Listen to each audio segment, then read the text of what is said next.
because the 2 million people that were reported to have died because of coronavirus, it's been less than that. It's been 200K, but we're just entering into this third wave, and it's predicted that we're going to have at least 200,000 more deaths. So I think that the facts that Joe Biden came armed with, that he bared them out before the American people in such a way that people cannot ignore the fluff that is Donald John Trump Jr. All right, Reese, your assessment. Let's start first. Let's talk about, again, at the outset, the conversation about coronavirus. Yeah, I mean, obviously, Donald Trump is detached from reality when it comes to coronavirus. And, the most damning thing to me has always been that Donald Trump actually believes that he's doing a good job when it comes to coronavirus. I think most Americans would disagree. As a matter of fact, the polling says that over 60-something% disagree with his handling of coronavirus. And in fact, 60-something% of Americans actually believe that Joe Biden will do a better job. And so Trump, once again, repeating, it'll go away, it'll go away. Literally, nobody believes that. He also failed to acknowledge the fact that 400,000 people will die by the end of the year. He renewed his attack on Dr. Fauci, who is almost universally approved of. And so he said a lot of things that were just frankly unhinged. One of the most jarring things to me, though, is how he continuously throughout the debate, and particularly on the COVID topic, talked about blue states. And when he was talking about the HEROES Act, which I thought that Joe Biden was exceptionally strong on in defending the Democratic caucus, as well as the fact that there has been a relief bill sitting on Mitch McConnell's desk since May called the HEROES Act, that Donald Trump brought up that it's a quote unquote blue state or blue city bailout. And I will say this, I'm, team blue, and I'm not, super on the jingoistic, patriotic blue state versus red state, we're all United States thing. But it's very, very disturbing to hear the rationale for aid being held up for the entire country, being that it is a quote unquote blue city bailout. And last thing I just want to say is I thought that Joe Biden was exceptionally strong in pointing out that, hey, at any point, states, regardless of their political affiliation or where their electoral college votes go, need a bailout. Red states need bailouts. Hello, down there in Texas and in Florida with their hurricanes and other things. You have Oklahoma, which has tornadoes. And so that's not how we look at dispersing aid in this country. It should not be politicized. And Donald Trump made it completely political. And that's the last thing that people want to hear in this pandemic that's not going away. Greg Carr, that particular point Reese makes, I thought was also critical because, again, the strategy of Joe Biden coming in tonight, it was very clear. You saw it with the ads that he dropped during the World Series. He's saying, I might be running as a Democrat, but I'm going to be an American president. He wanted to show the difference between one person who only gives a damn about red states, who does not care about blue states. That was a consistent theme tonight. Mhm. Absolutely. I mean, it sounds like Joe Biden had a strong coaching. His team came together. I think Senator Harris must have given him some tips on body language and facial expressions. His side-eye game was strong. His Zen face when Trump got particularly unwieldy there in the last third when he just went like this. I'm saying, you know what, this is great. And I think to your direct point, and in the wake of what both Erica and Reese have said, his ability to channel Barack Obama, to take that Boston 2004 speech and to repeat it right at the right moment, United States. I think Biden did turn this into us versus him, as opposed to Trump, who was saying me versus him. And so it's like, we all look at this crazy guy. We all look at this. And I thought perhaps the strongest line of the night, and we could talk about it. I mean, he had some strong lines, but I thought the idea that, hey, I'm going to add a public option to Obamacare and call it Biden Care. He distanced himself from Obama just enough, being respectful, to say, you're running against me. Look, this guy wants to run against everybody. AOC, and I think his fascination with black and brown women, there's something there with psychologists, but he had to dig that out after he's out of office. But he got a love-hate relationship because he's always, that thing he said about AOC, well, she's got some strong, what are you doing? And the racism was just there when he's put Biden and Obama together. I'm not going to say, I'm going to be polite.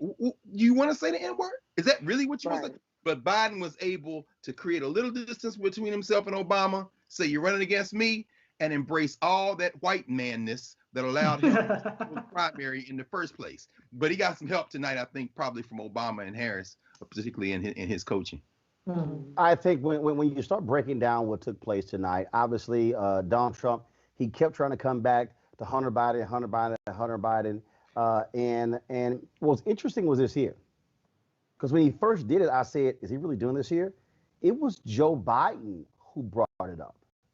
I thought that was very smart of him to do so. But then what he then did was he then began to nail him on Putin and nail him on Russia.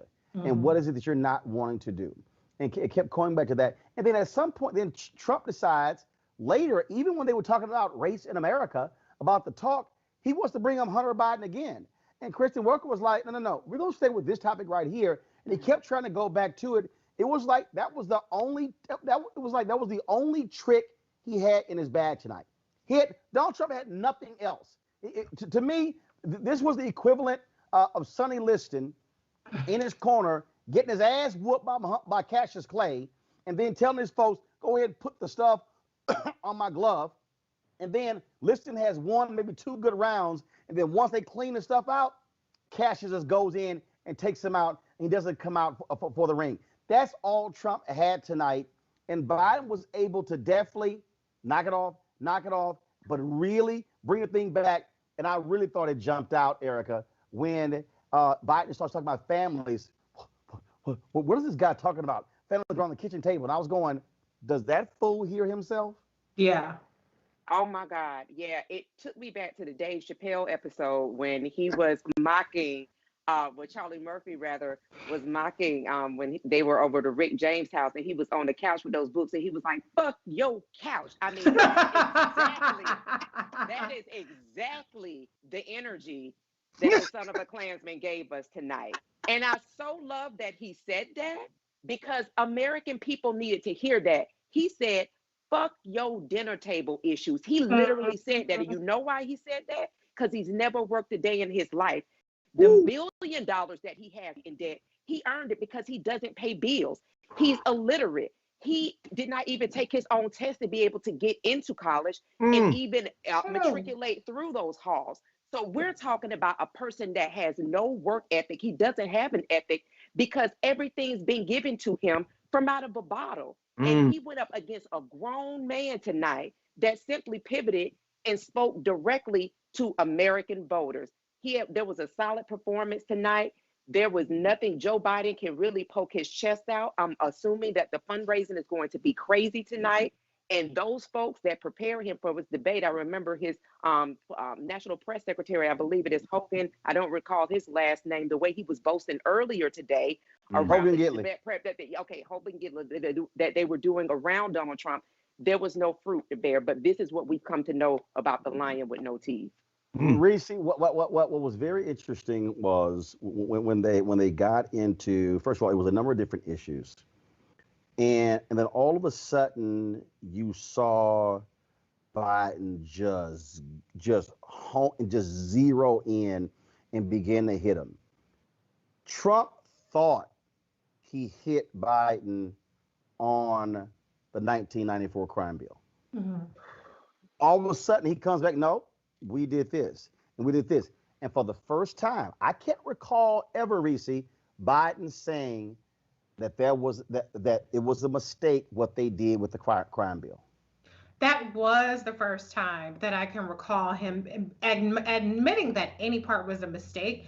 And I think that was smart on his part because there's really no need to double down any more than what he's already done. I think now is trying to get that last little few people off of the sidelines. The people that don't have a problem with it, they don't have a problem with it. But there are a couple of people, CNN, of course, they always want to find one or two Black voters, the quote unquote undecideds, and that was something that they brought up. So perhaps that would be persuasive. I actually don't think that he was particularly strong on the crime bill section, though. I think that he wasn't strong.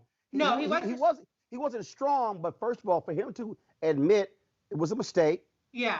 What I did when Trump kept saying y'all did nothing, there actually was a response that could have been better by saying, wait a minute, one of the first bills Obama signed lowered the crack cocaine and powder cocaine disparity. Right. And then he finally said Republican Congress. What he should have said is your party wouldn't cooperate.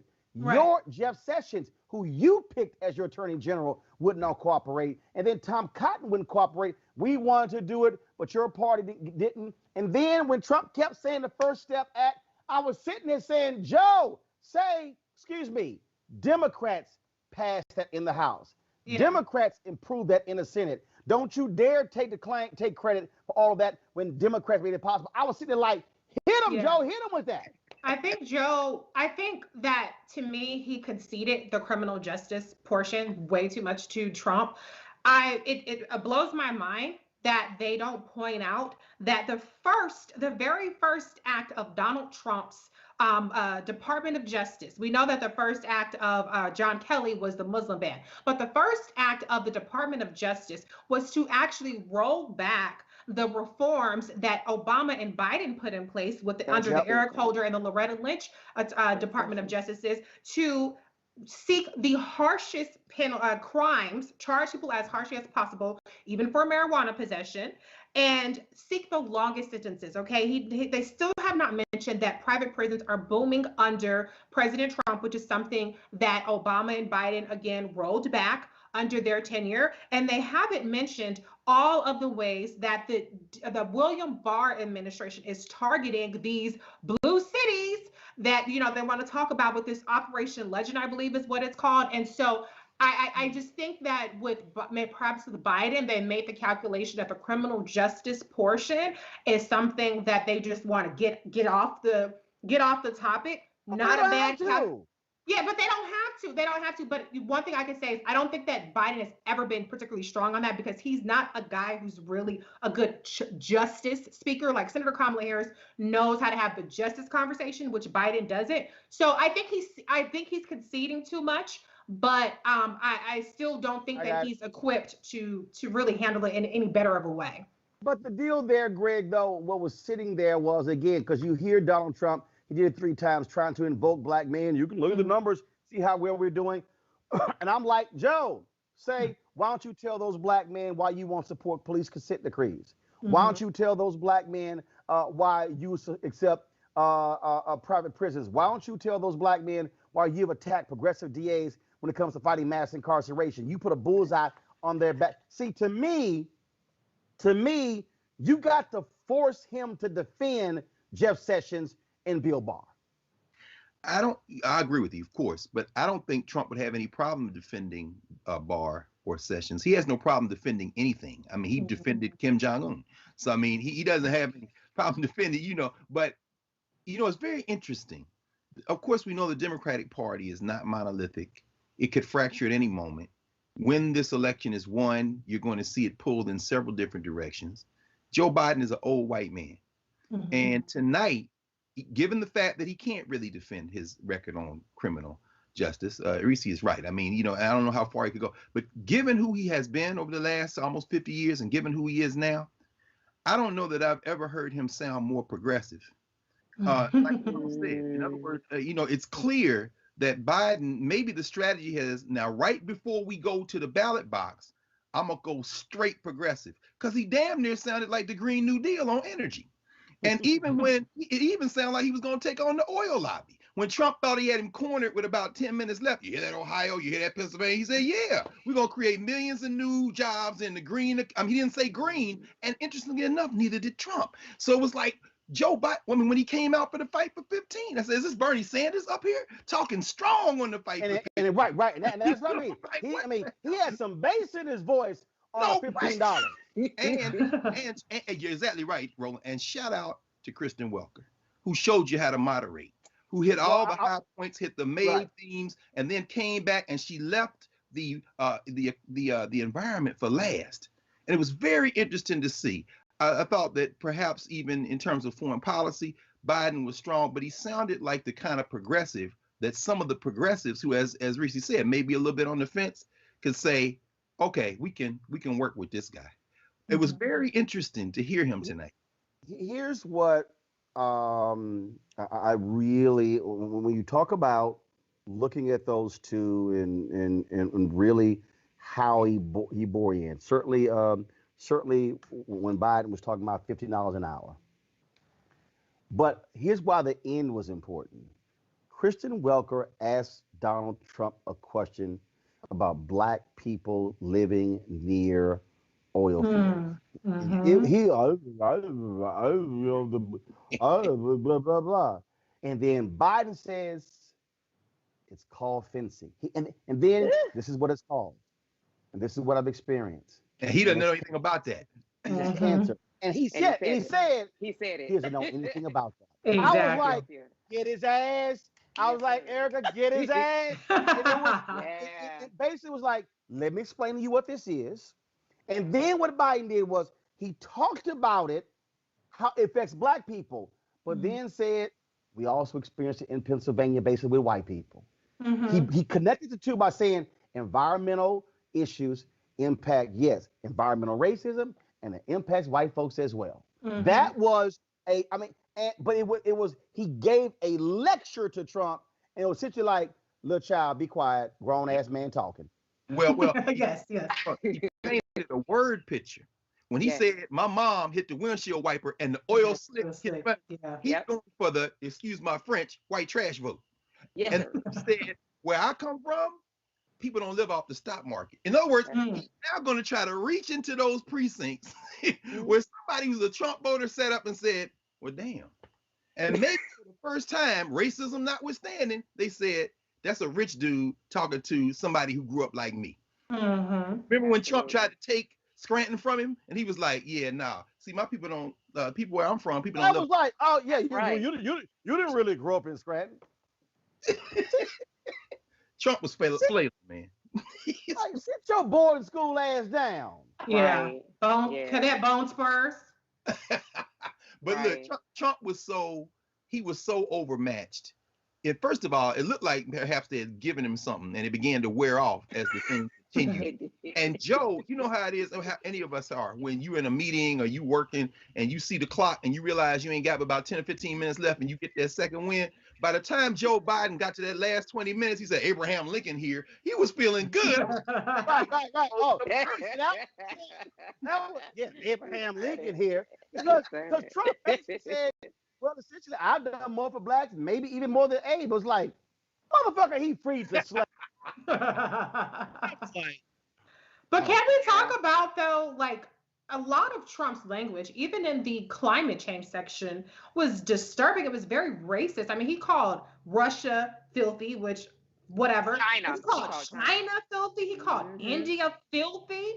Those are very loaded terms that were just very jarring to hear. He talked about how, we have the best air, we have clean water. Flint, Michigan still does not have clean water. There are plenty of black communities, Baltimore, South Bend, etc., that have lead problems. And so he's very delusional, but his language in multiple sections, I'm sure we'll get to the other ones, but even on the climate change part, was very, very, very disturbing. By why do you have to call these countries filthy when, for instance, China is far ahead of us in terms of, solar and things like that. So it's just, he always has to go back and bring out that, as Erica would say, and I'll let you take over because you always say it better than me. He always has to bring that out. He always has to bring it out.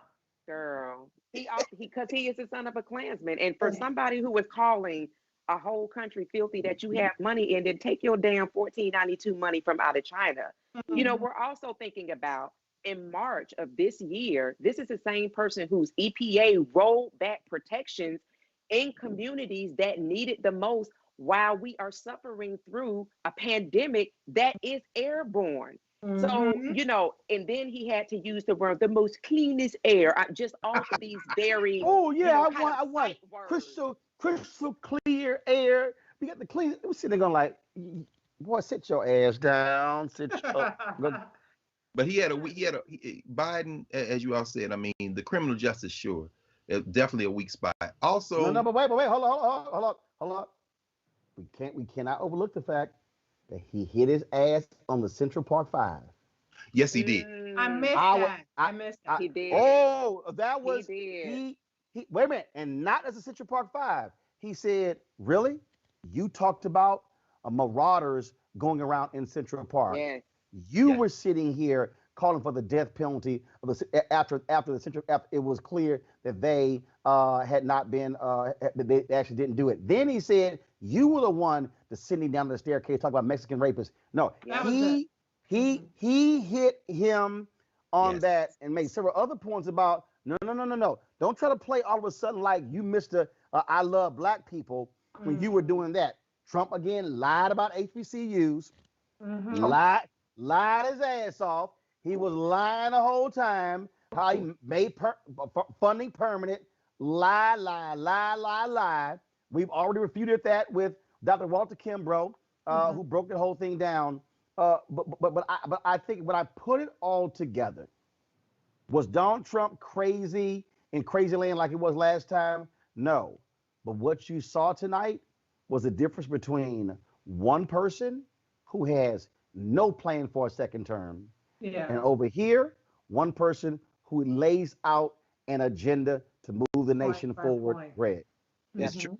No, it's true. And so then I guess then the question we have to ask ourselves is, what, if any, impact will this have? I mean, will it suppress the Trump vote? It's certainly not going to win anybody over who's going to vote for Trump, probably. Trump didn't expand his base tonight. And like you all said, I mean, the apology was good, and well, the kind of apology, we made a mistake. Acknowledgement. Yes, Reese, absolutely. And the other thing I thought was interesting in terms of the distancing between himself and Obama was on the immigration issue. He really couldn't answer about the cages. So what does he do? He says, "I was vice president, not president." And yeah, it took long. I'm like, wow. And let me. But here's the deal, Reese. As somebody who participated in off the record conversations with both Obama and Biden when they were in the White House, there were people got to remember there were a number of instances where Joe Biden disagreed with Obama's strategy. But Joe Biden was like, "I'm the vice president. I'm gonna follow your lead." I'm gonna tell you right now, when they went after, I forgot that group of nuns when it came to the Affordable Care Act and contraception, Biden told them, "This is stupid. Don't do this. Don't do this. Don't do this." And there were a number of different things. And so that's why, so obviously when Trump makes the point, like, where were you? His deal is, I'm vice president. Just like your stepford husband, Vice President Mike Pence, okay, who disagrees with nothing. But and that's why he said, it was, I thought it was clear, Reese. Then he said, then I was the vice president. This time I will be the president. Yeah.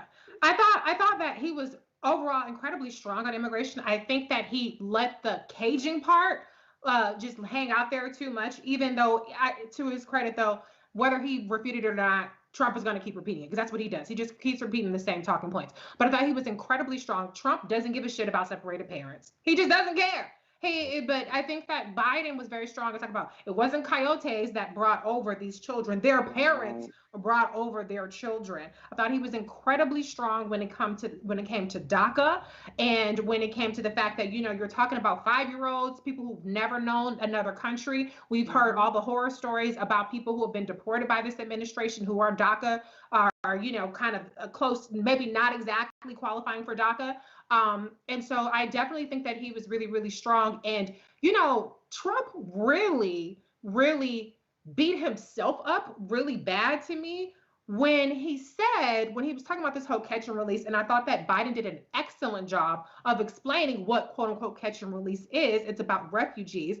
And Trump said, I hate to say it, I don't know if I want to say it, but then that son of a Klansman comes out and he says, only the people with the lowest IQs would show up for their hearings. Well, 100%, if you look at the data by the Inspector General report, it says 100% of the people that were released showed up for the court hearings. They had 99% check-ins for ICE, but for the hearings, it was 100%. He lied and said only 1% came in. And so the fact of the matter is, what Trump thinks, number one, is following the rules makes you low IQ. We know that because he's a criminal. Right. But he thinks that refugees, and these are people that are escaping unspeakable horrors, okay? Right. And he thinks that they're low IQ because he thinks that people who are not white, male, in particular, but white, if you're not male, at least female, are low IQ. He calls what he called Maxine Waters low IQ. He calls Right. Black people low IQ. He calls Mexicans rapists and murderers. He characterized refugees as rapists and murderers. So I think his racism really showed very strong, I mean, very appallingly. Of course, that appeals to his base, but as Dr. Carr pointed out, it does not expand his base when he talks that way. And that was just jarring. And I've heard a lot of racist things, and I hate to even admit that my jaw dropped. But in a presidential debate, I think that's easily one of the most jaw-droppingly, blatantly racist things that's ever come out of a presidential nominee's in recent memory. Because I'm not that old, so I haven't seen them all. But in recent memory's mouth, I mean, it comes to mind. Absolutely. Erica. Yeah, I think when you add the 99% that he says recovered from COVID and the 1% that Reese just talked about, then we get that 100%. Just thinking about, again, the numbers matter, right? So that Joe Biden had done his homework, he'd done his research, and he continued to talk about that 545, he said 525 once, but the 545 children, some as young as 11 months old. So that means that they really don't have any memory of their parent that remain separated, that they cannot, which likely means they will not be reunited with their parents. To reiterate that over and over again, this is the type of violence, this is the type of negligence, this is the type of carelessness, this is the type of heartlessness, this is the type of merciless person that is the commander in chief during a time that 8 million people slipped into poverty May 2020 up until this point. And you damn talking about the Senate had the power because the House did its job to sign the damn bill.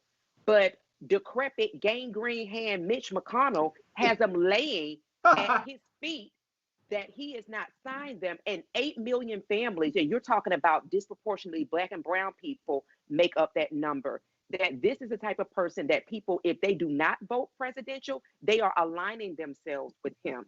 And just as much as the people that will, in fact, vote for Donald Trump. Absolutely. I think, Greg, you asked the question, what will this change? Mm-hmm.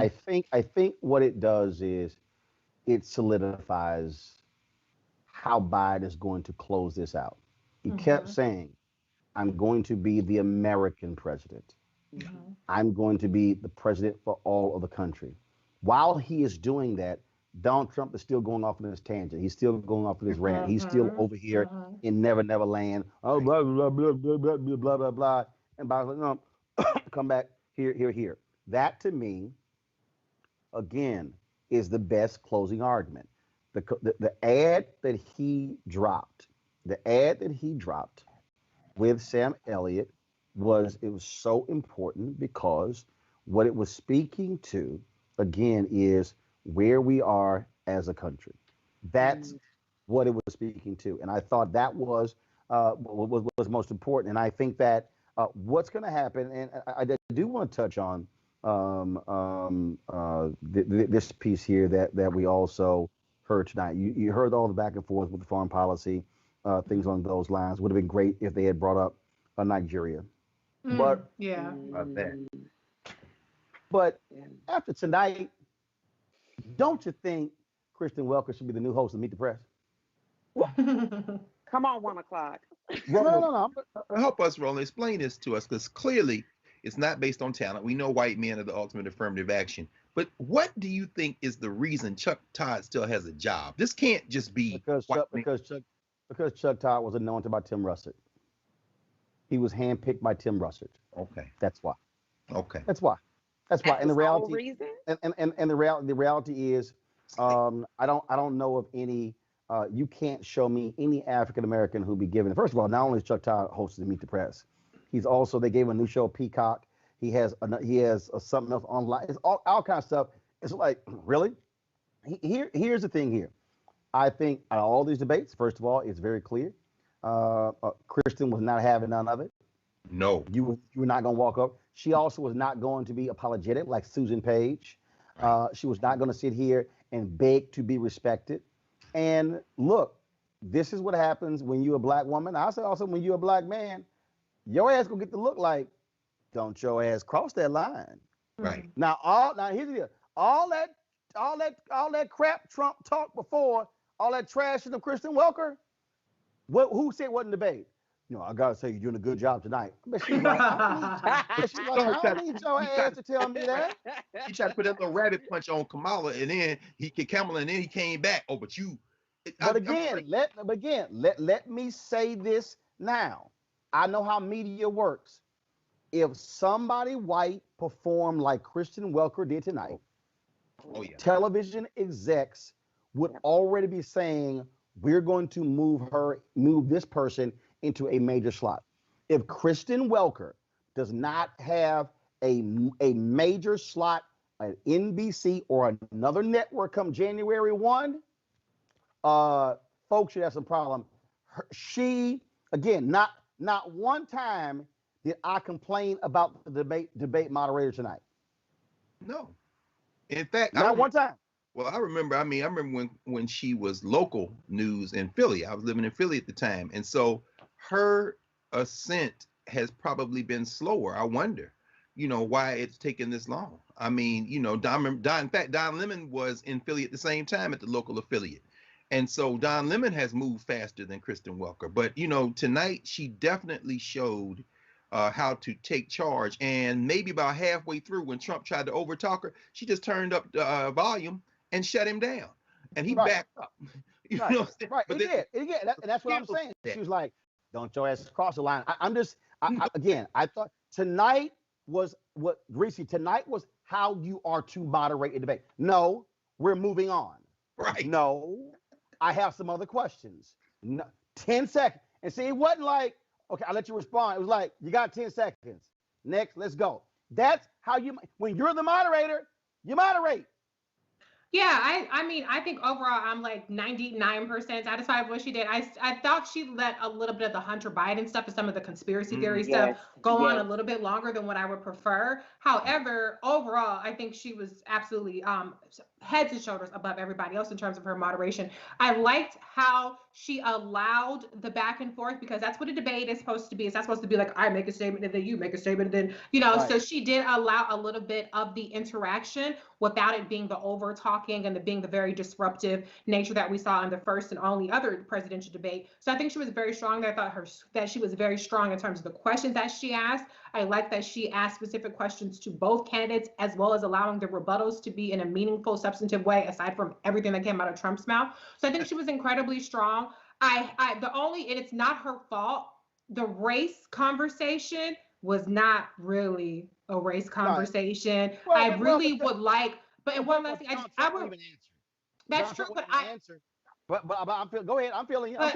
One thing I will say is, as a Black woman, I really, really wish, and I understand that this is a major issue for Black people, but I really wish they would just for once expand the race conversation outside of criminal justice, because everything that came out of Trump's mouth was Black men in jail, and Russia. And it was like, what the hell? We have a wide array of issues that impact Black people that never come up in these debates. So that would be my one complaint. But other than that, I think she was very stellar.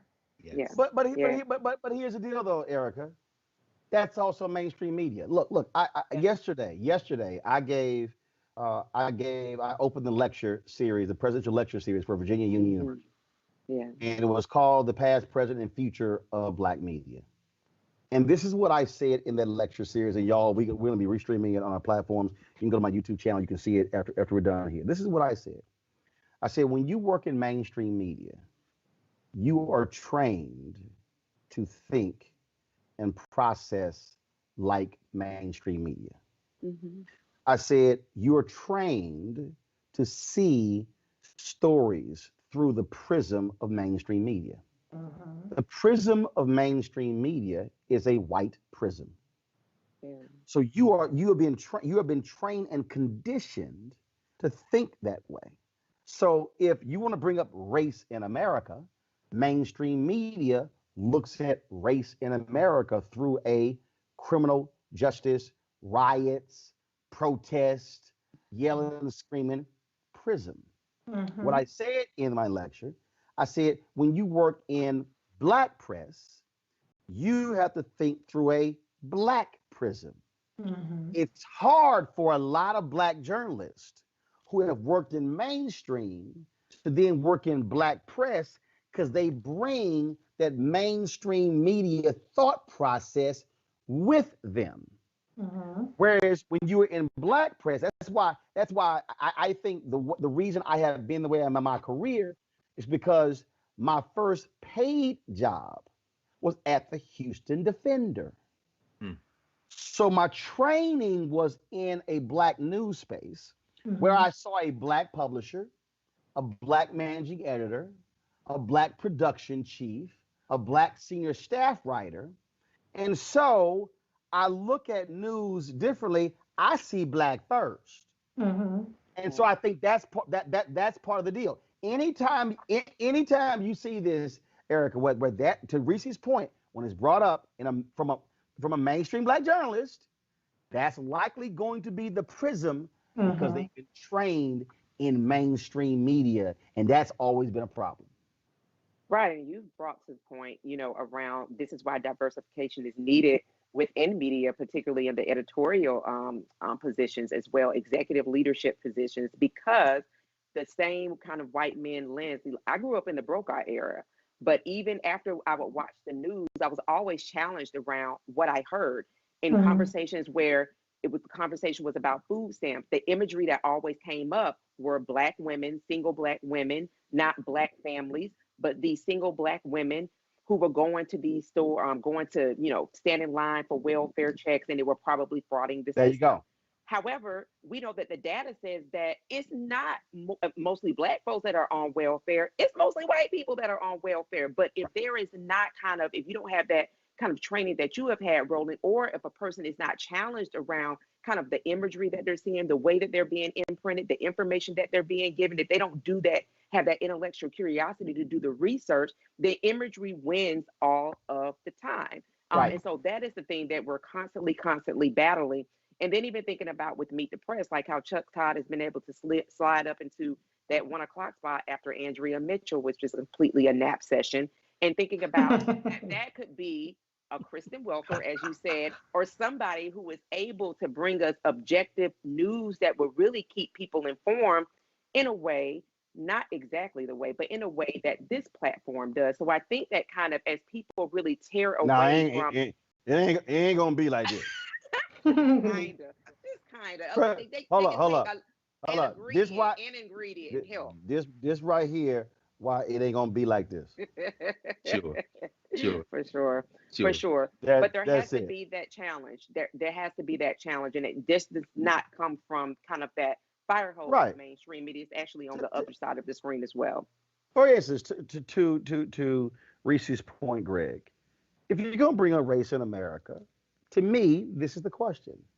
In the aftermath of the murder of George Floyd, we have seen a number of corporations announce social justice initiatives, announce investment, announce all of these things. Donald Trump, why does it require black blood to be spilled for white America to realize race is real in America? See, that's Greg. See, that's framing the question through a black prism. Sure. As opposed through white executives, because when you unpack that thing, you could say again, the only reason that's why I can't wait for Nikki Haley ass to run for president. Because see, I've already was at a joint where she was sitting here trying to talk about how courageous it was and how we had to work bringing the flag down. I'm like, the flag came down because black blood was spilled. You didn't take it. It didn't come down because you had courage. It took 9 black folks dying for it to come down. The reality is, when you go, the Fair Housing Act was only passed because King was assassinated. I mean, we can go down the line how black blood has to be spilled for there to be change. To me, that forces. And here's the other deal: the opening was right there, Greg. Okay, Donald Trump, since you say you do so much for black people, why don't you get rid of diversity training in federal government? But that's also race in America. Go ahead. But you can't. I mean, it's not Roland Martin Unfiltered. You keep making that point. I mean, at the end of the day, it seems to me that there are a lot of moving parts. We saw a lot of moving parts today. Is Kristen Welker thinking about how this debate needs to be different from the other one? Is she trying to position herself? Because it's interesting how she entered race. I mean, I'm listening to her, and it sounds more like a Lester Holt. not even a Craig Melvin. I mean, it's kind of like a race neutral black person who sets it up with a softball question, really, to Joe Biden about the talk, and then allows Biden to have a very personal kind of thing. Say, yeah, my daughter, she's a social worker. We don't have to do this. Black people have to do. And then she pivots to Trump and hits him like Serena Williams. Proud Boys, you said, you man, that way you gotta say about I'm saying, but she entered it like that black person who was the safe black. And I'm thinking, is she trying to enter this in a space that allows her to maintain this kind of center black media persona she's developed over the years? Even Craig Melvin is kind of conversational, yeah. But she's saying, look, y'all can see I'm black. I ain't that black in terms of my affect, how I work. So I'm gonna explain to y'all to talk. But then her race questions, as Reese said, they weren't as hard hitting and as you framed as you would have asked them, or it would have been in a black space. But it's almost as if Kristen. I mean, there are too many unknowns. I think what I hear Reese saying is a really important statement, because the same thing happened with Chris Wallace. When they dealt with the issue of race, it was only through the prism of riots, protest. And what you're saying is, if we want to talk about race in America, let's talk about race in America. Let's talk about black businesses. I mean, look, I would have said, let's discuss race in America. Just yesterday, Quibi announced that they're shutting down. They raised $2 billion and they only lasted 6 months. Black entrepreneurs fight just to even raise $100,000. What will you do as president to ensure African Americans will be able to access those venture capital dollars? How will you be able pension funds? How is that white men control 98% of all private equity pension funds? See, again, you can, to Reese's point, what you're saying is, if we're going to talk about race in America, can we not be criminals? Yeah, that's all I'm saying. Folks who go to jail? Can we not be people who are going through the criminal justice system? Because, and see, what Trump does it as well, because anytime he talks about black people, first step, that's it, player. That's it. And also stop pimping opportunity zones, because y'all have no details, no specifics at all about who's benefiting from those opportunity zones. And then of course, and he treats Tim Scott like he's his mascot. How about that? So I mean, so Reese, your point is you're absolutely right. Stop only thinking about black folks by having a mass incarceration conversation, because all of us ain't been to jail. Yeah. And I mean, I remember like in the primaries, the Democratic candidates also always pivoted to criminal justice when a race question was asked. And Senator Kamala Harris was the only person, or the first person, I should say, that when the race topic came up, what she actually talked about was HBCUs, and how if a child has a black teacher, a black child has a black teacher by the 3rd grade, they're more likely to graduate from high school, and so on and so forth. And so we are multifaceted as a community. We're not monolithic. I think black people are also concerned about the black maternal mortality rate. They're concerned about the wage gap. Black women have an even bigger wage gap as compared to black men and white men. And so there are a lot of issues. You have housing. There's been recent articles about how the wealth gap is in large part due to the housing discrimination. And so there are a lot of topics to touch on. I appreciate that you talked about the environmental justice part of it, which was a little bit different than what we've heard. But all I'm saying is, we don't always have to have the black discussion be the criminal justice discussion. And I think that, and I appreciated that Biden had the competency on the environmental justice part, but I think it's 90% of the conversation about black people is always criminal justice. And it gives Trump the ability to say 10,000 black men, 20,000 black men, all these black men in jail and all this stuff. And it's just, I'm sick of hearing it. I agree 100%. I mean, that is an issue, Erica. And again, that is I'm telling you, that is a mainstream media thing. I've experienced it my entire career, and it's like, that ain't all we do. Just like if you're Democrats, don't just have black ball players. Talk about black men. Right. Go talk to some, go get some black CEOs. That's right. Mhm.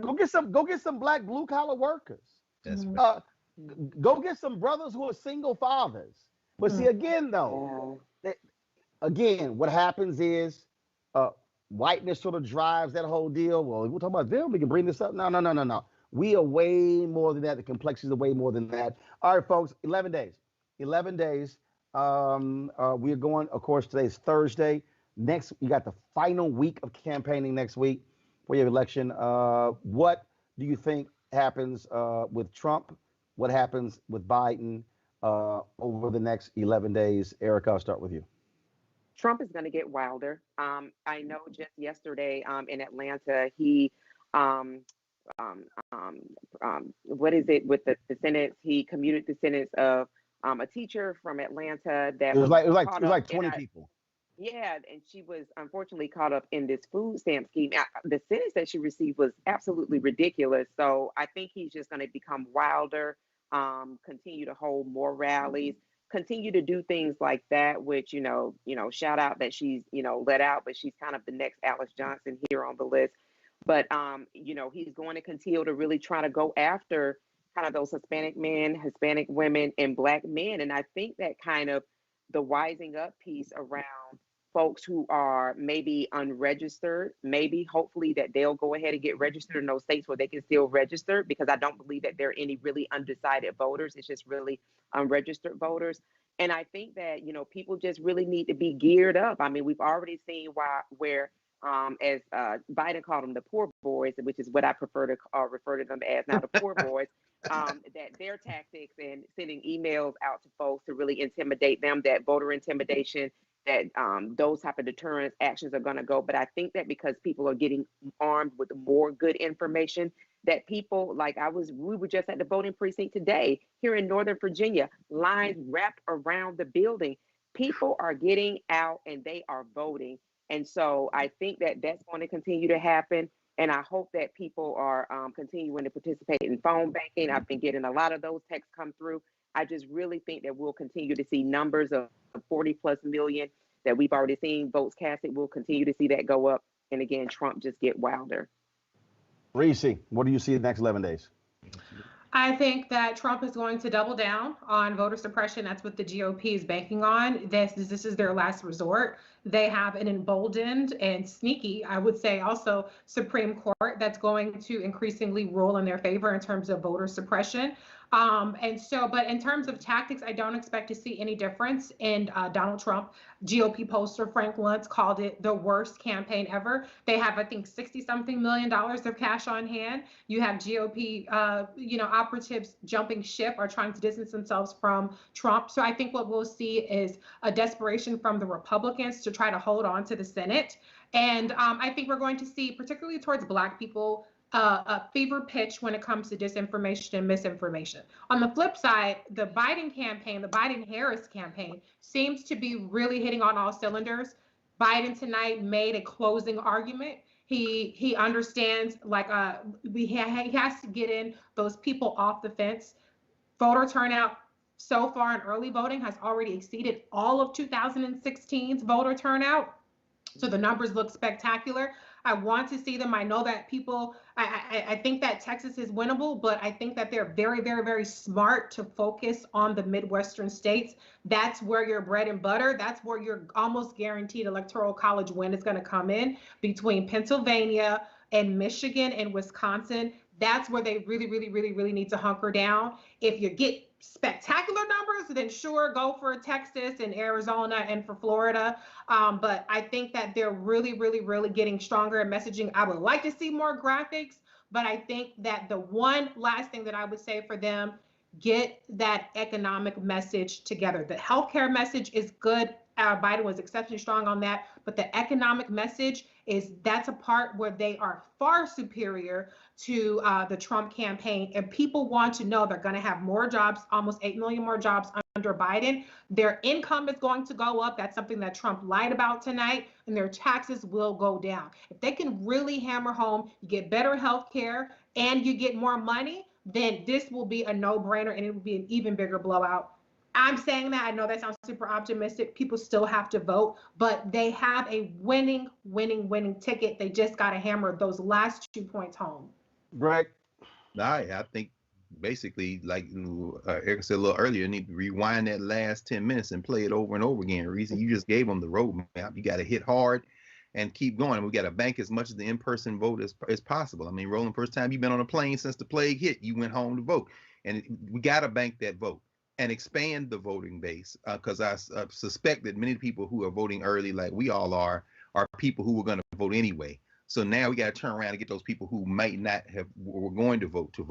And I agree with Reese 100% about this voter suppression.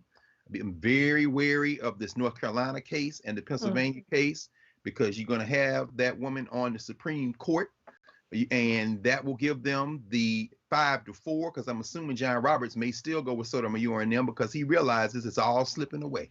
But they're lining up to steal at least a couple of states, and they're going to get North Carolina and Pennsylvania on these absentee, on these ballots that are mailed in.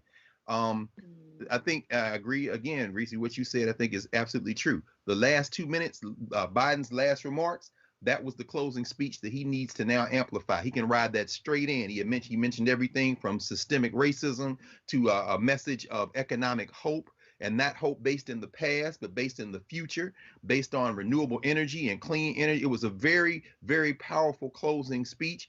And finally, listen to these young people in your campaign, particularly these young Black and brown people, particularly these young Black people. Take apart this debate and go out there and sell it in those places. Go get these brothers on the corner and say, did you hear him talk about the fight for 15? How much you make, man? I mean, did you hear him talk about healthcare with a public option? How's your healthcare? Oh, you ain't been to the doctor in what, 10 years? I mean, in other words, take this debate tonight, disaggregate it, and go out there and sell it hard. Hit them in the soft target space, because they're going to spin it tonight as if Trump had to fight Biden and Welker. You already know what they're going to say. They are going to, as you said, double, quadruple down on their white nationalist base. And if they can hit a soft target, not even over the next 11 days, finally, if they can do something in the next 2 or 3 days, amplify this debate, cut it, chop it up, remix it, and put it out there, they could perhaps put these folks on the run. Final comment for here. The Biden campaign, they really focused on having Joe Biden and Senator Kamala Harris do as much local media as possible. Totally makes sense. But let me explain something to y'all. Black people are different. I need y'all listening to me clearly. Black people are different. When I say Black people are different, Black people look at our national media outlets a lot of different than how y'all are looking at it. So when you do, yes, my show, Joe Madison, Steve Harvey, Ricky Smiley, Michael Baston, Dee Dee in the Morning, Erica Campbell, when you do those shows, you are talking, and see, Black people, we talk to our Black people. Right. So we communicate with our frat brothers and sorority sisters. We communicate with our church members. We communicate with our family members. We communicate with friends. So Black people, so what I'm saying there is to the Biden folk, y'all need to get them on Black media outlets talking to Black people. Okay, let me be real clear. Yes. You look, it's 11 days. All you gotta do is sit down and go, all right, Joe gonna do this day, Kamala gonna do this day. That's what you do. You bank them. Okay? You do that because you got to hit the persuadables. Okay? So we got that. You got to do that. The second thing is this here. Donald Trump is going to bring up Hunter Biden. He's going to try everything. They tried this crap. Rudy Giuliani. It was like a dead bird. Y'all seen one of them funerals where they try to throw a dove in the air and they done choke the damn dove? That's basically what Donald Trump and them have done when it comes to the Hunter Biden stuff. So you got that going on as well. It really is going to be, to Reese's point, absolutely economic message is going to be critical. But again, here's the other piece, and it's critically important. Why am I also saying that they got to hit these national Black media outlets? Because you also got to think about the United States Senate. The reality is this here. I saw a poll that says it's tight in Minnesota. Democrats only up by 1. Very surprising. You got a tight race between Gary Peters and John James. John James, Black Republican in Michigan. John James ain't gonna vote for nothing Black people want. So but he's getting 17% of black male support. Gary Peters has to firm that up. I will be in Detroit next Wednesday, folks, broadcasting and interviewing Senator Gary Peters. John James ain't gonna come talk to me, so we already know that. We've called, they ain't gonna call. They ain't gonna return our phone calls. So you have to understand, look at the map. Okay, so here's the deal. Democrats say they say we're gonna lose Senator Doug Jones seats. He says, look, I'm behind one or up one latest poll, but they think they're going to lose that. The problem is here: you can't afford to lose Minnesota or Michigan. Right. You got to do a net pickup of 3. You get net pickup of 3. Senator Kamala Harris is VP. She breaks the tie. You really want to pick up 5. You really want to pick up 5. Democrats got Arizona, okay, and too many black people, okay. Mark Kelly leading well. Hickenlooper leading in Colorado. Yeah. Then you got Maine. She's leading there. The Democrat is leading in Iowa. Bullock could very well win Montana. Okay, so that's what I'm counting. Colorado, Arizona, Maine, Iowa, Montana. Democrats could pick up Cal Cunningham in North Carolina. They can pick up Ossoff in Georgia. Okay, that's 7 right there. Okay. You have Kansas and Alaska. Okay, she's been look. close. It's very close. Republicans are dumping crazy amount of money in there. Yeah. If she was a former Republican, she became a Democrat. I just don't see Kansas flipping. But that's 7. Okay. Chuck Schumer, you got to send Mike Espy a couple of $1 million. Come on. He's down 1. If you're down 1 right now, that's real, especially with a high black turnout. He can actually beat Cindy Hyde-Smith. But the bottom line is this here. Jamie Harrison. You got Jamie Harrison, so now you got 8. So you all of a sudden you look. The reality is this here. You want Biden and Harris to win, but you also got to have the Senate. Right. Yeah, exactly. You got to have that. Gotcha. So that's really going to be the focus here for us. It really has to be. Black people, do me a favor. Stop getting caught up in celebrity games. Right. Please. Let me be clear. At this stage of the game, I don't care what any black celebrity jumps out all of a sudden is now commenting when we had a whole year of a primary. And I ain't here for none of them black celebrities. And we've had the last 10 months. Right. And we ain't here for none of them black celebrities. All of a sudden now folk want to weigh in. Trump plan is better. No, your ass ain't been here. Nope. It's 11 days. It's 11 days. There's nothing Donald Trump is going to promise you in 11 days that's real.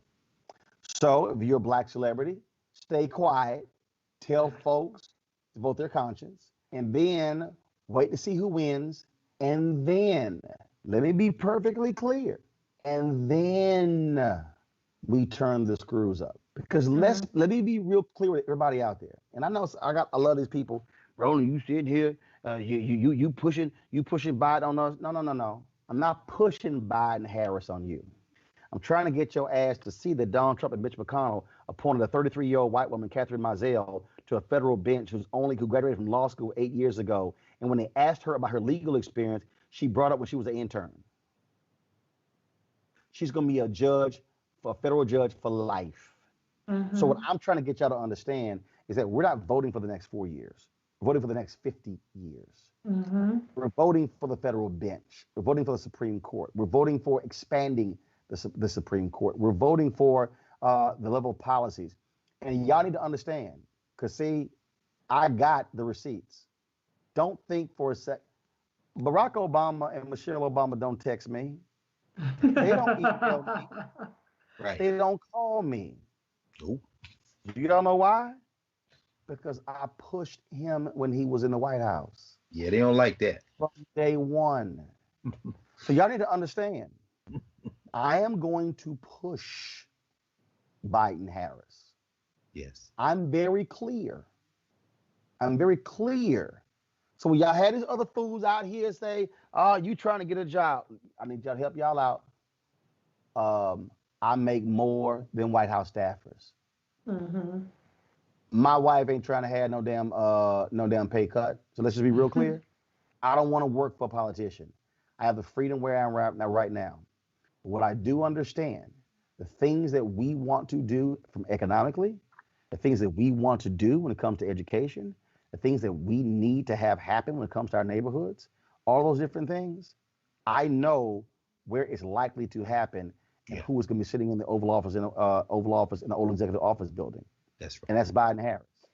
I Mhm. know if Democrats win 9 House seats in Texas, they will control the Texas House for the first time in 20 years. And now, when it comes to redistricting next year, you have much fairer maps. I know if the sister, Sherry Beasley, remains the Supreme Court justice in North Carolina, Yes. you're going to see fair judicial rulings come down and not the craziness we saw under Republicans. Mhm. I know what is going to happen if you see one of the branches flip in Arizona, where you're now going to have fairness going on there. I know what is going to happen. And what I need everybody who's watching me, there are thousands of you who are watching on YouTube, thousands who are on Facebook. I appreciate all of you. Y'all, this is the fourth quarter. Yeah. And in the fourth quarter, folks don't sit on the bench cracking jokes. Nope. In the Mhm. fourth quarter, Amen.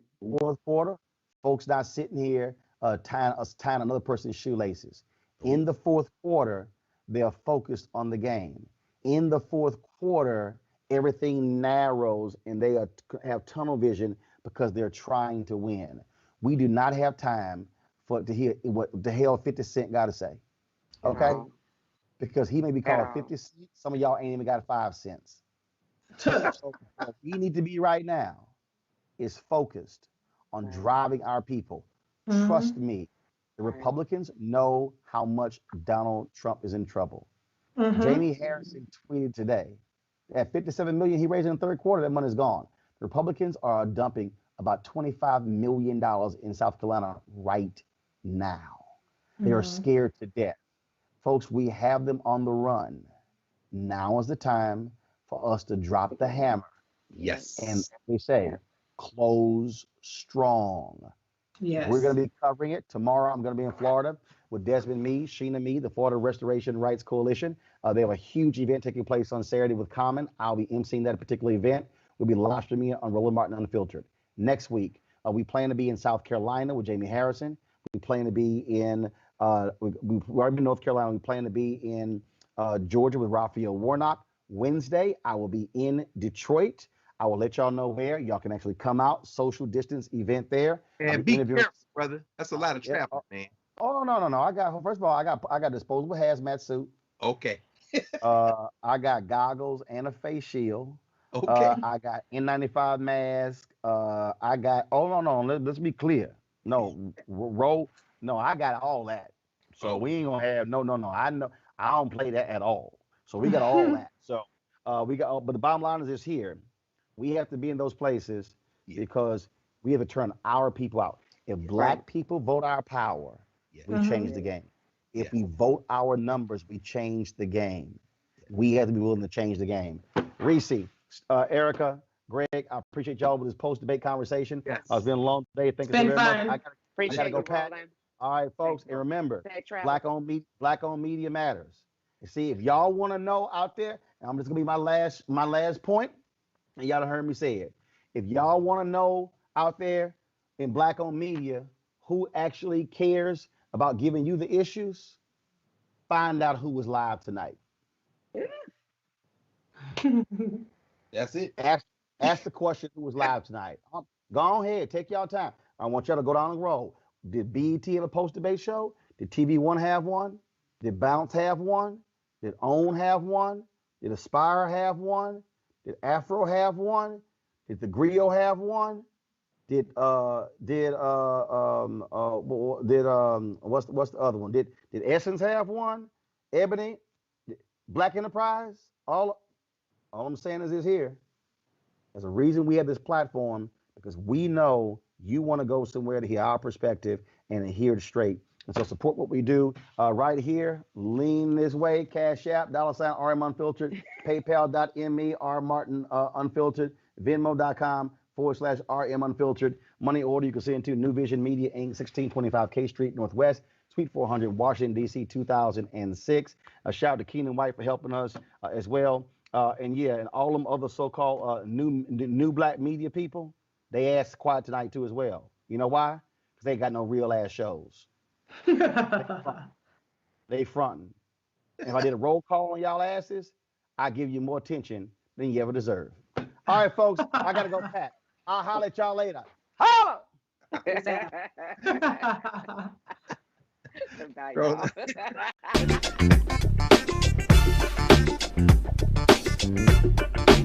y'all.